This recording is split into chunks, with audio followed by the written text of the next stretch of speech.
so this is Zeldabeast with his Switch.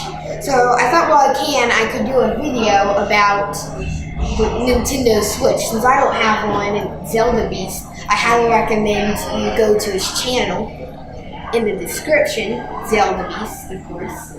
So I thought I could do a video about his Switch and maybe show a few things about the Switch since this is a tech channel.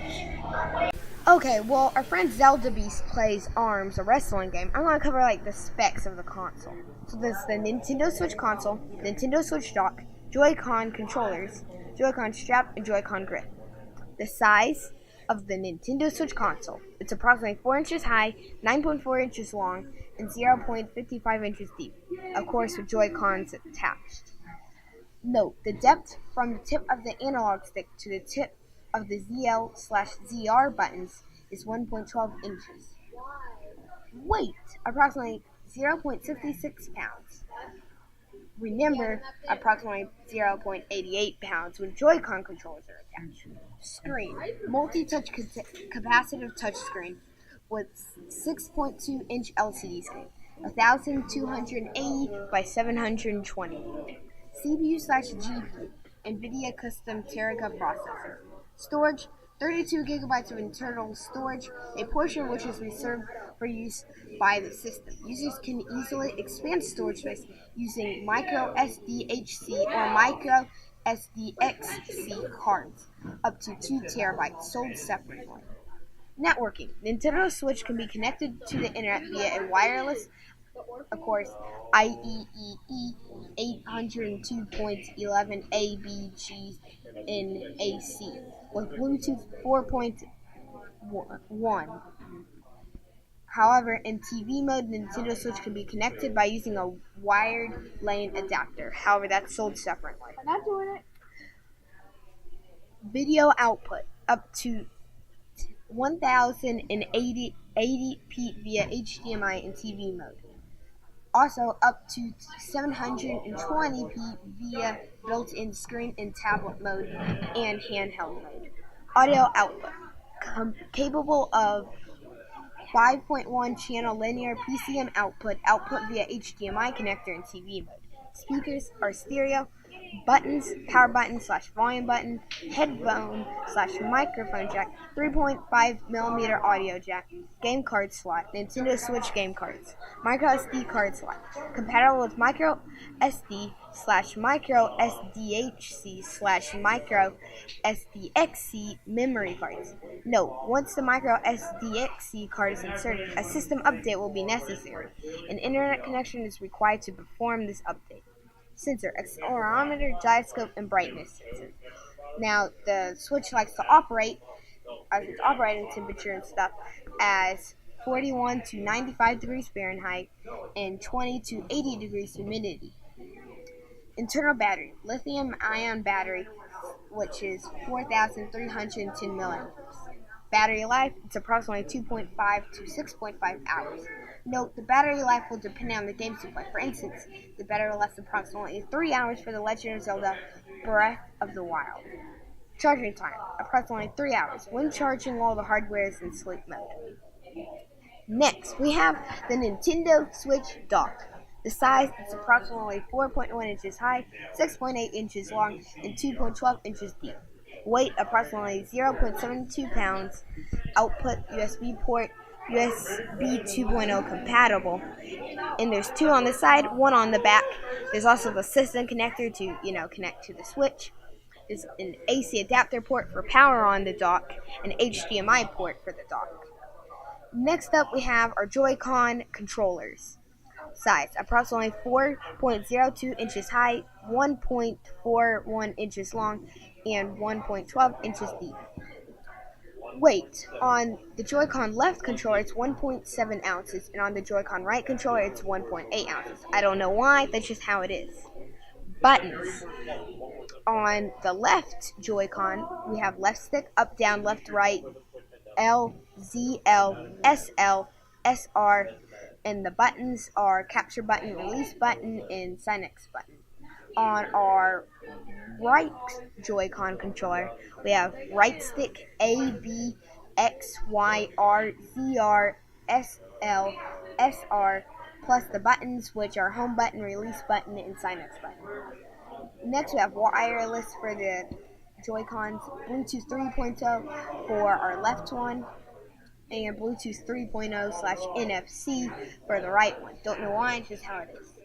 Sensor, accelerometer, and gyroscope on our Joy-Con left, and then, however, on our right stick, or not right stick, our Joy-Con right, we have accelerometer, gyroscope, motion IR camera too, which it has a camera for some reason. That's actually pretty cool, to be fair. Anyway, vibration has HD rumble, battery life, they'll last approximately 20 hours. This is an estimate. The battery life will be shortened depending on the usage of it, of course. Charging time, approximately 3 hours and 30 minutes. Note, Joy-Con controllers will be charged by attaching them to the console or charging grip connected to the power supply. Next, we have Joy-Con strap. I would like to say, don't put these on backwards or you'll have a very bad time trying to get them on, because they'll, stick on. There's a way, but it's really complicated. Anyway, the size of these is approximately 3.98 inches high, 0.57 inches long, and 0.55 inches deep, and the weight is approximately 0.66 ounces. Next, we have the Joy-Con grip. These are where the Joy-Cons slide on, and it's kind of like a real controller. The size is approximately 3.98 inches high, 5.67 inches long, and 1.58 inches deep. Weight is approximately 0.21 pounds.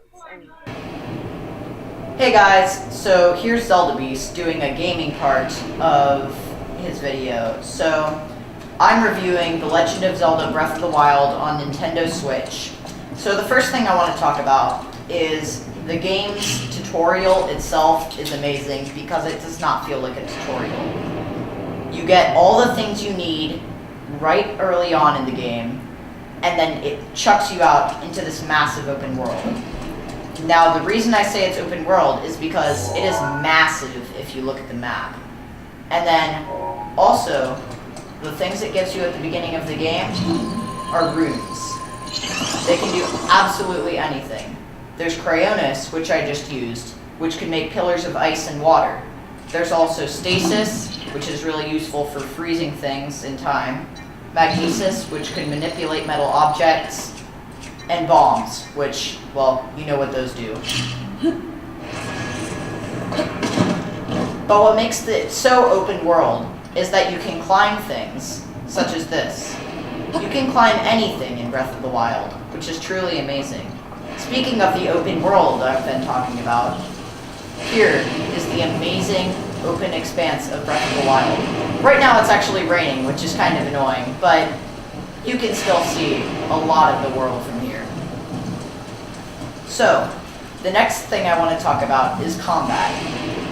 Breath of the Wild's combat is very intricate and very fun to do. I'll show you some combat with an enemy up here that I'm pretty sure will come out pretty soon. What's really cool about Breath of the Wild is you can do many jump attacks, and many different kinds of attacks. So, here's an enemy up here. I actually need to put on my Thunder Helm, because otherwise I'll be struck by lightning. But, here we go. Breath of the Wild's combat, you're about to see, is pretty cool. I'm pretty sure. So this is the weakest type of enemy, so I'll probably kill him fairly quickly. But, yeah. See, I just did a jump attack there, which is one of my favorite attacks. Moving on from combat, story is very interesting. Granted, Breath of the Wild story is not the greatest, but no one has really figured out how to do the best kind of story in an open world game yet. So, in Breath of the Wild story, no spoilers by the way, you have to go around the world and find different places to obtain different bits of the story, which is really fun and something I really enjoy doing. Moving on from the story segment, we have the hardness, which is the difficulty, really. Breath of the Wild is very hard at first, as you have little weapons that break very easily, and you die a lot because you have low armor. Later in the game, though, it becomes fairly easy, and you die a lot less. However, in the new DLC for Breath of the Wild, which I have purchased, there is a very special feature called Master Mode, in which it actually does keep significant challenge throughout the whole game, which I would really recommend getting. In terms of other things, all things considered, Breath of the Wild is an amazing game, which I really love. I would give Breath of the Wild a 9.5 out of 10 for amazing graphics, amazing open world gameplay, and story and combat, all of which I think were very worthy of a Zelda game. Until next time, Zeldabeast out.